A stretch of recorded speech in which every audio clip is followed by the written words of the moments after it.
This week, we investigate the sexual exploitation of children on encrypted messaging apps and the undercover bot trying to catch the perpetrators.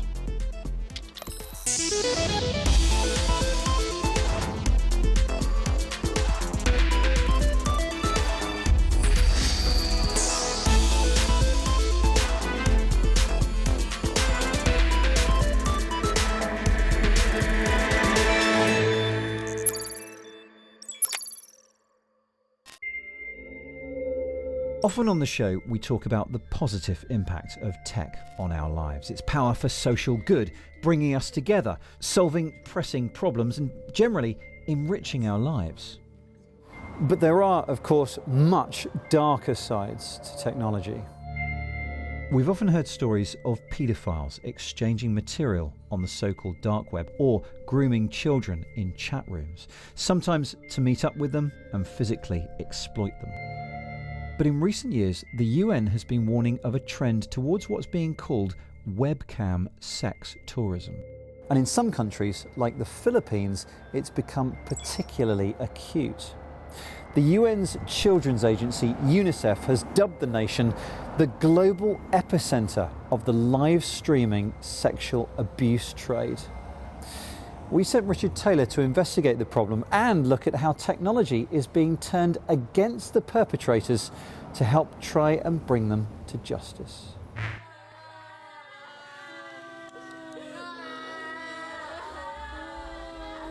In a remote sanctuary in the central Philippines, the trauma of child sex abuse rings out.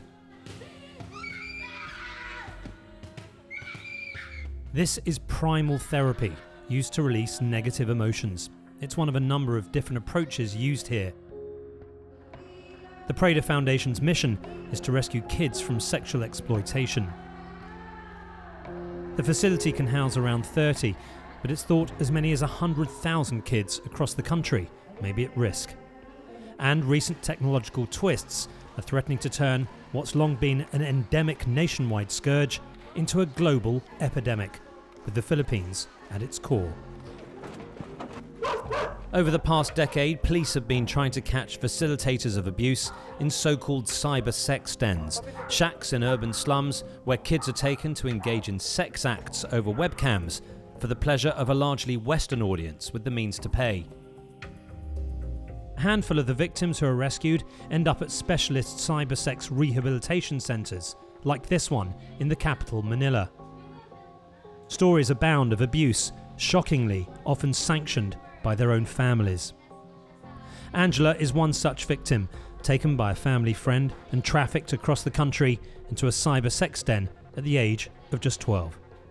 It's really shocking because I didn't expect that I will work as a model. I don't have communication with my parents and I don't have phone. I cannot go out. He just controlled me. I don't have the right to say no because he's going to slap me or spank me. Cybersex, it really breaks our heart because a lot of the victims' parents are actually part of the crime, and sometimes they even believe that there's really no harm brought to these children because they are just performing. But in reality, that's not what happened because the psychological impact of the abuse to the girls is really so deep. But what makes the Philippines the epicenter of this cybersex trade? It's complex, but poverty clearly plays its part. Using kids to make a fast buck is especially alluring for large families struggling to get by. And the widespread use of English here smooths direct communication with Westerners.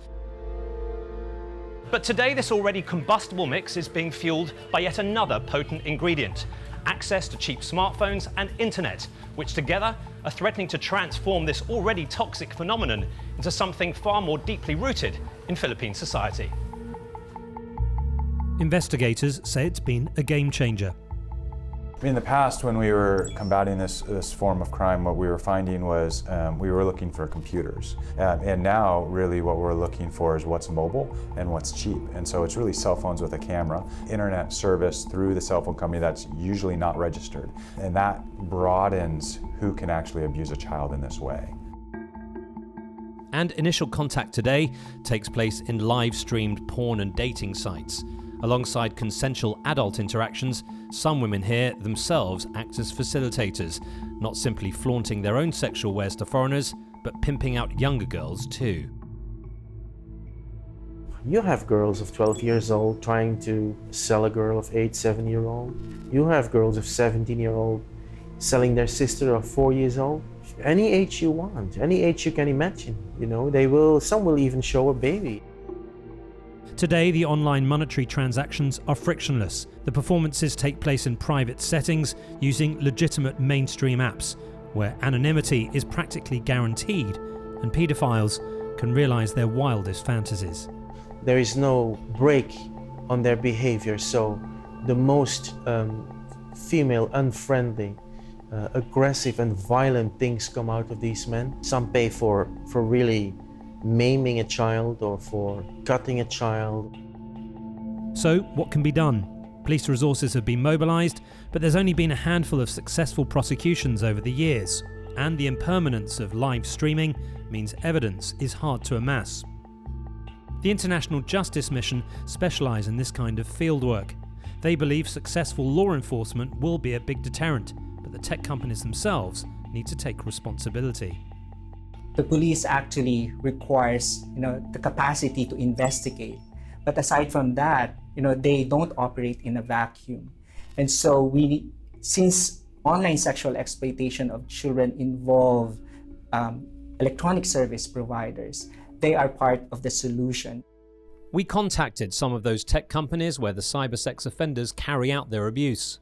Both WhatsApp and Viber told us they cooperate with the authorities and law enforcement when requested. WhatsApp also says it uses Microsoft's photo matching technology, PhotoDNA. This flags users' profile pictures to those of illegal images already on a database. But this doesn't address the core problem, namely that all photos, videos and live streams between users are encrypted and not subject to any oversight.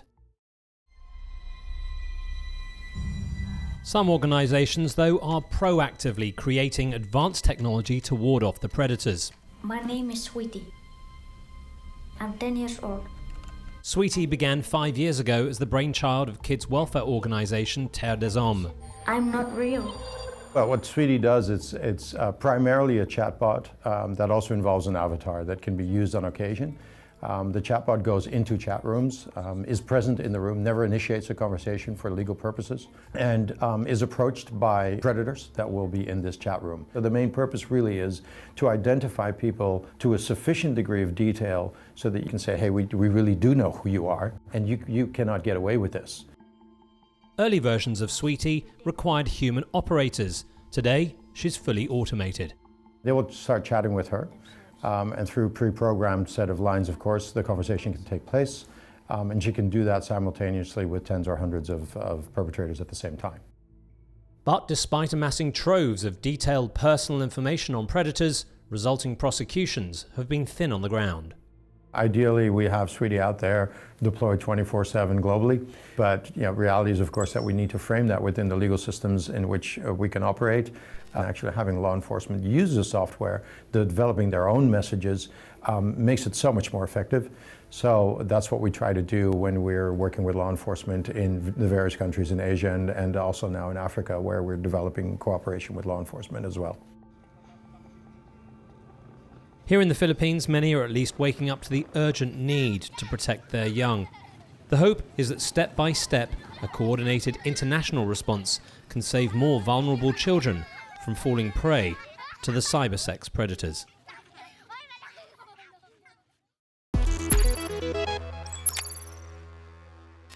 Hello and welcome to the Week in Tech. It was the week in which the galaxy's first all-female spacewalk was cancelled due to a lack of appropriately sized spacesuits.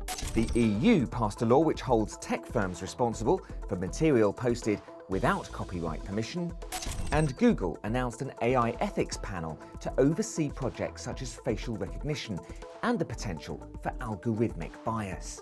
Something which would be handy in Estonia, which plans to create its own AI-powered judge. It's hoped it'll be able to rule on small claims disputes of less than £6,000, and so clearing the backlog of cases faced by human judges.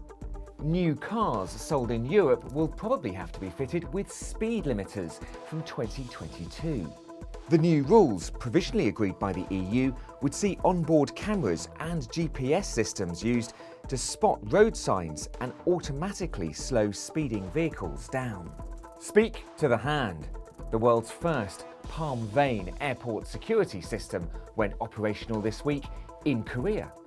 Fujitsu says its Palm Secure product is more accurate than other biometric tests. Passengers taking part will be able to take domestic flights without the need to show their national ID card. And finally, researchers at Google seem to have had some time on their hands. They've created the tossing bot. It's a robot that uses deep learning and trial and error to figure out the best way to throw something.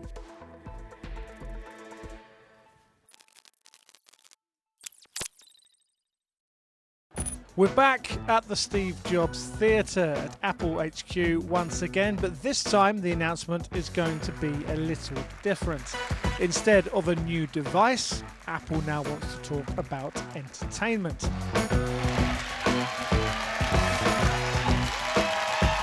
From Spielberg to Big Bird, Apple is bursting into Hollywood with what it hopes will be a wildly popular TV service of its own.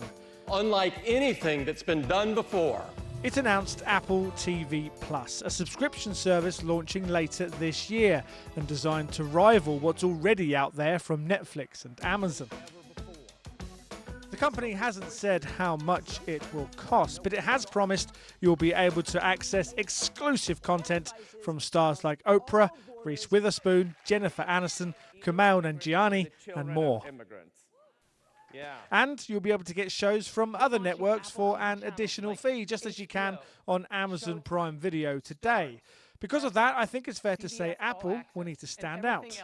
Oprah Winfrey is obviously a big star, and it's great for them to have her, but for her to come here and say, I'm going to do uplifting stuff that's going to raise everyone's spirits, I don't know if you can sell a TV service with that. Speaking of additional fees, you might find yourself being asked to pay a lot more of them from now on. Also announced here was Apple News Plus, a subscription news service that costs $9.99 per month. For that, you get access to around 300 or so magazines you'd ordinarily have to subscribe to individually. However, only 2 newspapers are signed up to Apple's plan, the Wall Street Journal and the LA Times. Apple also came up with a gaming subscription service called Apple Arcade, which, if you watched the show last week, you'll know sounds pretty similar to some of what Google recently unveiled. You won't find these games on any other mobile platform or in any other subscription service. And then there was this. Apple Card. A credit card Apple has made in partnership with megabank Goldman Sachs and MasterCard. What Apple is trying to do with all this, if you hadn't noticed, is make more money from what you do with your phone. So Apple is seeing a dip in demand for its hardware. The iPhone is its biggest money maker, and sales of smartphones has kind of dipped. They still sell millions and millions, don't get me wrong, but as a growth engine, it's not the growth engine it was. So for the past year, we've been hearing them talk about services, making money from services, and certainly in the last few quarters of their earnings, they've been getting a lot of money from services. That's where the big growth is.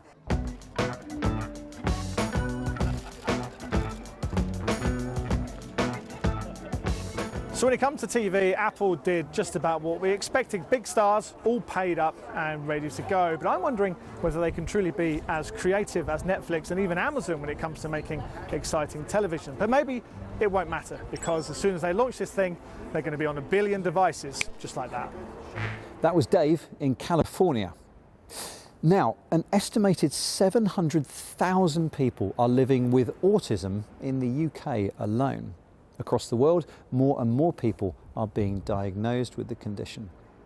April the 2nd is World Autism Awareness Day, which aims to help us all to understand more about the challenges faced by people with autism on a daily basis. High levels of anxiety are one of the most common difficulties faced by people on the spectrum. And Paul Carter has been looking at some of the technologies which aim to help manage the stress levels.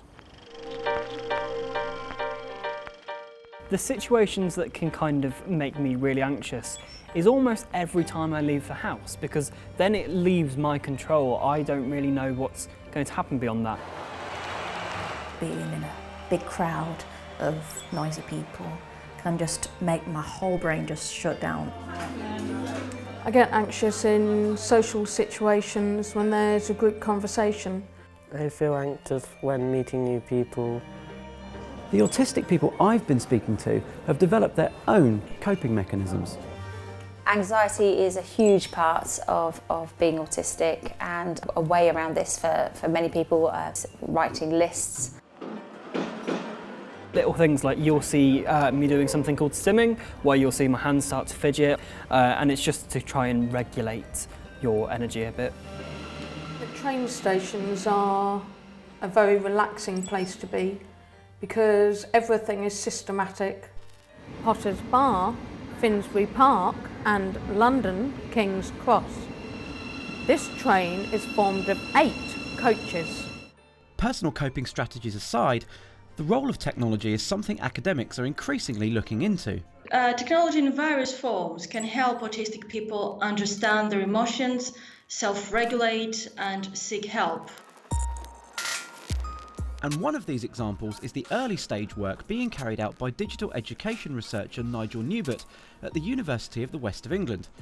He's looking at how VR can reduce anxiety in teenagers by teaching them practical tasks. It's being tried out at this Somerset school, where the pupils are training to work in a cafe. Yep. Putting the beans in the grinder. Our children with a diagnosis of ASD come with the belief that they are going to fail. The actual skill of making the coffee was the easiest thing to teach them, so that's why the VR came in. And actually what I can concentrate while I'm in the cafe today is saying hello to someone. They can concentrate on the social side as opposed to the actual skill side of the job. It will help me overcome new places. When I go in, it's just me. No one else. It'll help me with fear of messing up, and it'll help me to know that that's okay, you can do that. Another technology in the offing is the Molehill Mountain app, being developed by King's College London and the research charity Autistica. Choose the worries you want to add to Molehill Mountain. Bright lights, yeah, that's a big one. We gave it to 3 volunteers to try out for a couple of weeks. Based on cognitive behavioural therapy adapted for autistic people, this self-managing app tracks anxieties by asking autistic adults to input their daily worries into bubbles that then float over a mountain. Their task is to pop those bubbles, processing and preparing for their anxiety. When the user captures their worries, they're rewarded with tips to help them learn more about their situations. It all sounds fine, but what did our users make of it? It seemed a bit illogical, how's popping these imaginary bubbles on a screen going to help? But it did help massively. It's not going to solve anxiety in itself. It shouldn't be used instead of that, but as an add-on, then yes, absolutely, it's done great things. Like if I was having a bad day, to reflect on it at the end of the day, potentially that would have been good to kind of just look over what's happened, etc.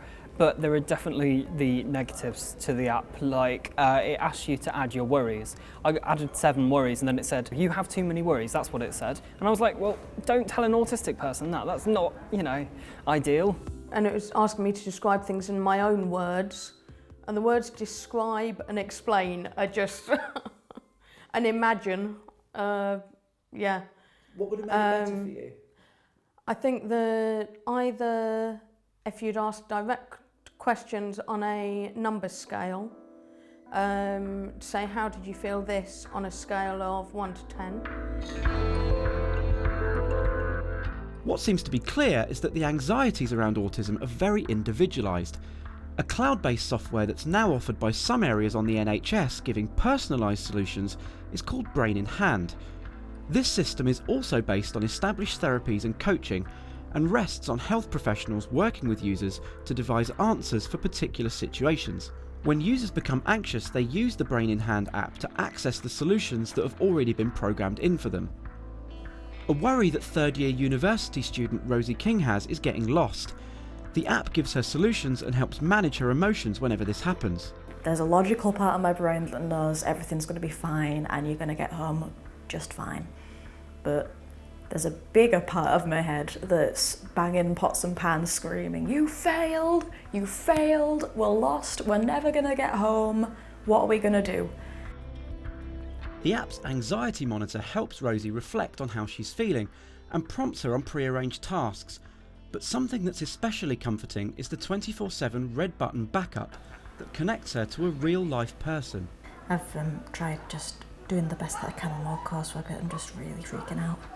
I only use the red alarm service when I'm really at my worst, when I'm really low and I can't control myself and I really need to talk to somebody. And that somebody is always there, and that just feels great for somebody in my situation. While all of the technologies we've looked at can be beneficial for people on the spectrum, not least because they've had input from autistic people, there are more and more becoming available all the time. The beta project that's launching later this year is gathering a database of what's out there, including technologies to help tackle anxieties. There are technologies that target the general population and can be used by autistic people. But there are, for example, sensory issues for autistic people, and technology needs to adapt to those needs to be non-threatening and to be effective.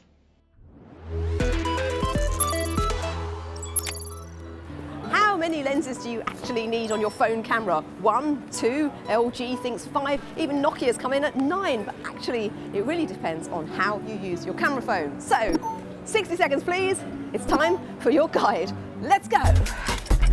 Do you like to take pictures of your food or generally spend time in dark environments? Sounds like you're shooting in low light a lot. Experts say that the Google Pixel 3 and Huawei's new P30 released this week are leading the field. Next up, are you a pinch and zoomer, or do you prefer what I call the human zoom? Look for optical zooms if you want to get close to the action and keep the details, but it'll cost you, as many say the top of the ops are the iPhone 10 and XS, the Galaxy S9 Plus and again the P30. Shooting video on your phone gives it a massive workout, so remember to check that you've got something which has decent battery life and lots of space. Those in the know rate the Sony Xperia XZ3 for its fantastic slow-mo features and the OnePlus 6T as a viable budget alternative with a brighter, long-exposure night mode. Made it, and with a few seconds to spare. And that's it for this week. Don't forget, if you need us during the week, you can find us on social media, Facebook, Instagram, YouTube and Twitter at BBC Click. Thanks for watching, and we will see you soon.